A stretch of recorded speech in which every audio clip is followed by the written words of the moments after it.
As we arrive at the first full week of May, we find ourselves in the midst of Mental Health Awareness Month, a period dedicated to shining a light on personal well-being and the often unseen struggles within. This annual observance, championed by Mental Health America, serves as an invitation to pause, reflect, and become attuned to the undercurrents of our own minds, to better understand ourselves and, in turn, those around us. Few topics are as vital or as universal as the quest for greater mental health, and each year brings new perspectives and discoveries about how we can navigate our emotions, thoughts, and experiences with wisdom and care. Among the voices shaping our understanding of well-being is Stephen C. Hayes, psychology professor at the University of Nevada, and a compelling writer who explores the science and art of mental health. Hayes, motivated by his own deep curiosity, led a remarkable journey into the heart of modern psychology, seeking clarity amid the sea of advice and intervention. Alongside a dedicated team of 50 and spanning almost 4 years, Hayes reviewed over 55,000 psychology studies. Their goal was audacious: to identify, amidst the vast tapestry of research, which psychotherapeutic interventions actually made a lasting difference in people's lives. And importantly, to answer the elusive question, why do some approaches work while others fall short? After years of analysis, a mountain of data requiring both rigor and empathy, Hayes and his team distilled their findings into a single, powerful insight. It wasn't confidence or a supportive family network, nor simply access to expert therapy, that best predicted who would flourish amidst life's challenges. Instead, at the core of their findings was a deceptively simple skill: psychological flexibility. But what does it mean to be psychologically flexible? Hayes defines this capacity as our openness to our own and others' thoughts and feelings, our ability to hold experiences lightly, gently turning them over in our minds, exploring them from all angles, and, crucially, refraining from getting tangled up in attachment or resistance.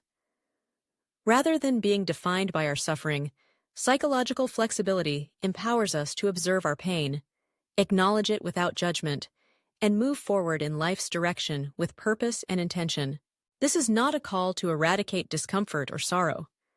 Instead, psychological flexibility is an invitation to inhabit our experience with acceptance, to become aware of our stories and sensations as they arise, and to listen with curiosity rather than conflict.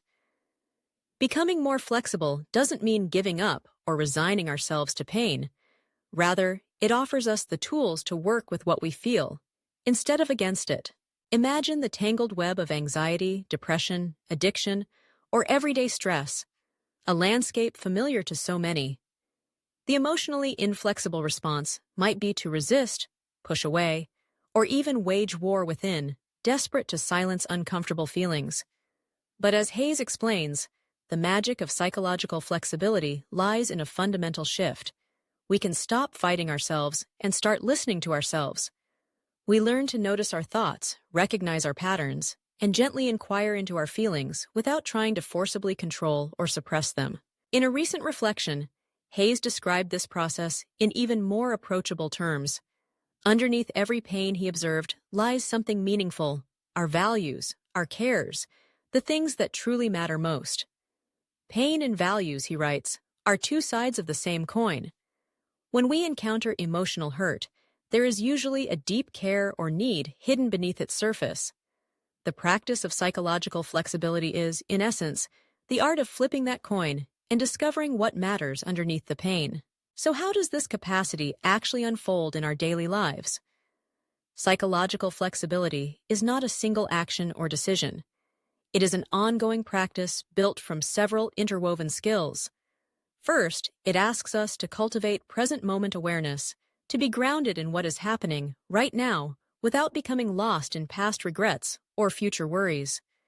This mindful attention helps us notice when we're reacting out of habit, fear, or avoidance. Second, psychological flexibility involves acceptance, not resignation or passivity, but an active openness to what is, even when it's difficult. Acceptance allows us to create space for feelings, sadness, anger, worry, without letting them drive all our decisions. Third, It calls us to recognize that our thoughts are not literal truths, but passing events in the mind.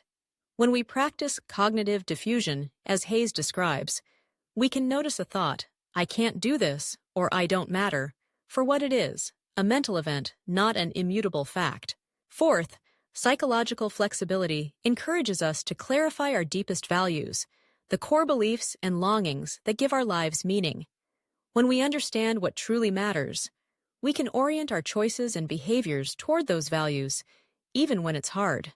And finally, it emboldens us to take committed action in the direction of our values, stepping forward in meaningful ways despite discomfort or uncertainty. Together, these practices create a resilient foundation for navigating life's emotional terrain, one that is adaptable, realistic, and fundamentally humane. Why is this skill so powerful? Because life, in all its beauty and unpredictability, will inevitably present us with pain, disappointment, and loss. None of us is immune to heartache or hardship. Psychological flexibility equips us to move through these times with greater grace and strength. When we meet our experience with openness, we reduce the suffering that comes from resisting or judging ourselves, and, importantly, we become more able to respond to situations rather than simply reacting, making wise, compassionate choices that align with our true intentions. Research shows that people with greater psychological flexibility experience better mental health, stronger relationships, and even improved physical well-being. They are less likely to be swept away by rumination or entangled in negative cycles. Instead, they bring a gentle adaptability to their challenges, continually adjusting and learning from each new curveball life throws their way. This skill is not reserved for therapists' offices or meditation retreats. It can be practiced in everyday moments, pausing to notice how you're feeling at a stressful meeting, allowing yourself to feel sadness without shutting down, or choosing to make a small, values-based decision even when it's uncomfortable. By building psychological flexibility, we gradually become more at home with ourselves, less ruled by fear or avoidance, and more guided by what matters most. Across cultures, ages, and backgrounds, this skill, more than any other, explains why some interventions have helped people profoundly change their lives.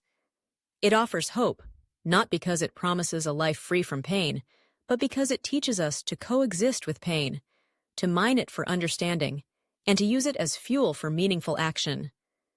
In this way, psychological flexibility is not just a mental health tool. It is a path toward a richer, more connected, and more purposeful life. As Mental Health Awareness Month unfolds, consider this an invitation to explore your own relationship with thoughts and feelings, to practice noticing rather than judging, and to cultivate a stance of curiosity and compassion toward yourself. Psychological flexibility is both a practice and a promise, a way to heal, grow, and, above all, honor the vibrant complexity at the heart of what it means to be human.